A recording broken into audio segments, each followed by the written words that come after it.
अस्सलाम वालेकुम स्टूडेंट्स, क्या हाल चाल है बच्चों। तो बच्चों आज हम class 9th chapter number 2 structure of atoms का टेस्ट योर सेल्फ 2.4 करने वाले हैं। तो आइए स्टार्ट करते हैं। फर्स्ट क्वेश्चन है हमारे पास, why do the isotopes of an element have different atomic mass. बेटा आइसोटॉप्स की डेफिनेशन तो आप जानते हैं कि जिनका एटॉमिक नंबर सेम होता है लेकिन एटॉमिक मास डिफरेंट होता है। तो यहाँ पर वो आपसे पूछ रहा है कि आइसोटॉप ऑफ एलिमेंट जो है वो उसका एटॉमिक मास डिफरेंट क्यों होता है। तो इसका आंसर है the isotope of an element have different atomic mass, this is because they have different number of neutrons. बेटा जो आइसोटॉप्स होते हैं उनमें नंबर ऑफ न्यूट्रॉन्स डिफरेंट होते हैं जिनकी वजह से उनका एटॉमिक मास डिफर करता है। ओके, नेक्स्ट आपके पास क्वेश्चन नंबर 2 है, how many neutrons are present in carbon 12 and carbon 13। Okay, तो ये जब मैंने आइसोटॉप्स वाला लेक्चर करवाया था वहाँ पर भी मैंने बहुत इन डिटेल से आपको बताया था कि हम किस तरह आइसोटॉप्स में नंबर ऑफ न्यूट्रॉन्स फाइंड करेंगे। ओके, तो यहाँ पर अब देखें कि आपके पास कार्बन के आइसोटॉप 12 और 13 आपको दिया है। As we know that the atomic number of carbon is 6। अब एटॉमिक नंबर ऑफ कार्बन आप जानते हैं 6। तो बेटा याद रखिएगा कि जब भी नंबर ऑफ न्यूट्रॉन्स आपने कैलकुलेट करने हो तो आप एटॉमिक मास में से एटॉमिक नंबर को माइनस कर दें। ओके, तो यहाँ पर देखें number of neutrons present in carbon 12। अब ये 12 आपके पास इसका एटॉमिक मास है। ओके, तो एटॉमिक मास में से एटॉमिक नंबर को माइनस कर दें तो आपके पास क्या आ जाएगा, नंबर ऑफ न्यूट्रॉन्स आ जाएंगे। तो 12 minus 6 is equal to 6 neutrons. तो आपके पास जो कार्बन 12 है उसके अंदर 6 न्यूट्रॉन्स प्रेजेंट होते हैं। अच्छा, अब number of neutrons present in carbon 13, तो इसका एटॉमिक मास 13 है, तो 13 minus 6 is equal to 7 neutrons. तो आपके पास इस तरह करके इनके नंबर ऑफ न्यूट्रॉन्स आ जाएंगे। क्वेश्चन नंबर 3 है, which of the isotopes of hydrogen contains greater number of neutrons. उसने आपसे पूछा है कि हाइड्रोजन का वो कौन सा आइसोटॉप है जिसके पास नंबर ऑफ न्यूट्रॉन्स सबसे ज़्यादा होते हैं। अब हम जानते हैं कि हाइड्रोजन के 3 आइसोटॉप्स होते हैं, protium, deuterium and tritium.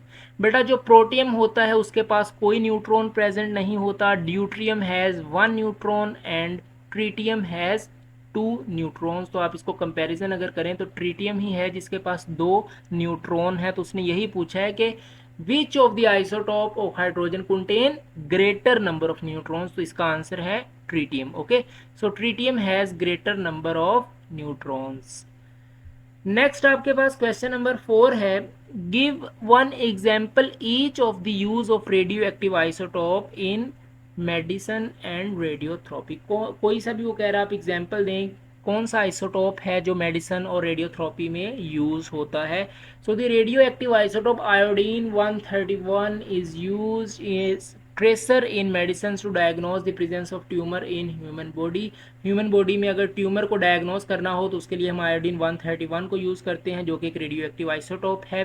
Similarly बेटा कोबाल्ट 60 जो है आपके पास, ये भी रेडियोथेरेपी में यूज़ किया जाता है for the treatment of cancer. अगर आपकी बॉडी में खुदा ना खास्ता इनसाइड द बॉडी अगर कैंसर हो जाता है तो उसकी जो ट्रीटमेंट है वो कोबाल्ट 60 से की जाती है। तो ये दोनों ही आपके पास आयोडीन 131 और कोबाल्ट 60 ये मेडिसिन और रेडियोथेरेपी में यूज़ की जाती हैं, दोनों ही रेडियो एक्टिव आइसोटोप्स हैं।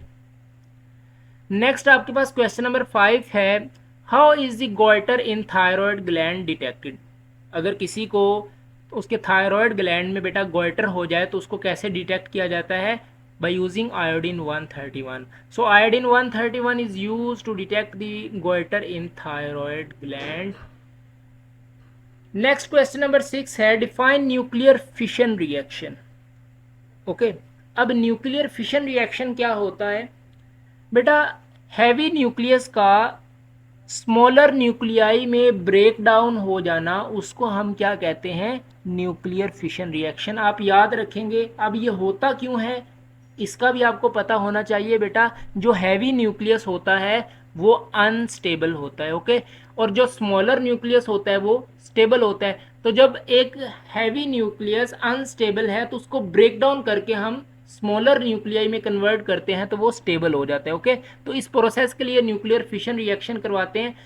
अ रिएक्शन डेट इन्वॉल्व, इसकी डेफिनेशन क्या बनेगी basically, a reaction that involve the breakdown of heavy nucleus into the smaller nuclei along with a huge amount of energy, उसको हम कहते हैं न्यूक्लियर फिशन रिएक्शन। यहाँ पर एक मैंने पिक ऐड किया, आप देख सकते हैं, यूरेनियम 235, इसका एटॉमिक मास 92, इसका एटॉमिक नंबर। जब इस पर बेटा न्यूट्रॉन बम्बार्ड करवाते हैं तो ये एक हैवी एलिमेंट जो है यूरेनियम का, ये ब्रेक डाउन हो जाता है बैरियम में और क्रिप्टॉन में। ओके, तो बैरियम का एटॉमिक नंबर है 56 और क्रिप्टॉन का एटॉमिक नंबर है 36। ओके, और अलॉन्ग विद 3 न्यूट्रॉन्स भी हमें प्रोड्यूस होते हैं और इसकी जो एनर्जी हमें मिलती है, जैसे यहाँ पर लिखा है along with a huge amount of energy, तो इस रिएक्शन में जो हमें एनर्जी मिलती है वो 200 मेगा इलेक्ट्रॉन वोल्ट, ये बहुत हाई अमाउंट ऑफ एनर्जी है। ओके, तो ये आपके पास न्यूक्लियर फिशन रिएक्शन होता है, एग्जामिनेशन पॉइंट ऑफ व्यू से ये इंपॉर्टेंट क्वेश्चन है।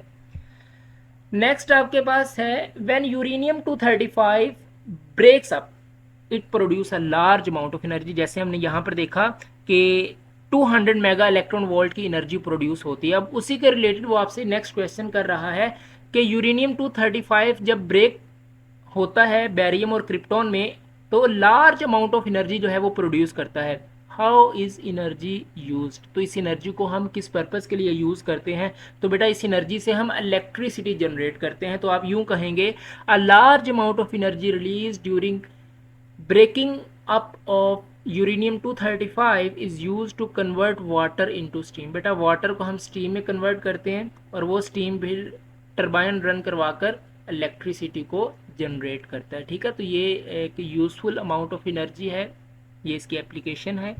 नेक्स्ट आपके पास लास्ट क्वेश्चन है, uranium 235 fission produces 2 atoms of which element. बेटा वो कह रहा है कि अगर यूरेनियम 235 का फिशन रिएक्शन करवाएं तो कौन से 2 एलिमेंट प्रोड्यूस होंगे। तो हम यहाँ पर पीछे भी देख के आ चुके हैं कि जब यूरेनियम को हम ब्रेक डाउन करते हैं तो 2 आपके पास एलिमेंट्स में वो कन्वर्ट होता है, बैरियम और क्रिप्टॉन। ओके, तो आप इनके एटॉमिक नंबर, एटॉमिक मासेस याद रखेंगे।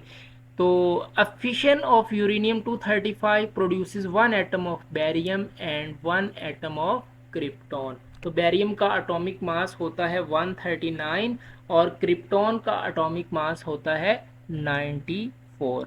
ओके, तो ये था आपका टेस्ट योर सेल्फ 2.4। थैंक्स बच्चों फॉर वॉचिंग दिस वीडियो। किसी भी किस्म का आपके माइंड में ये नन्हे मुन्ने से जहन में है आपका कोई क्वेश्चन हो, आप पूछ सकते हैं। नमाज़ पढ़ते रहें, कुरान पाक की तिलावत करते रहें। मिलते हैं नेक्स्ट वीडियो में। All the very best. Allah हाफिज़।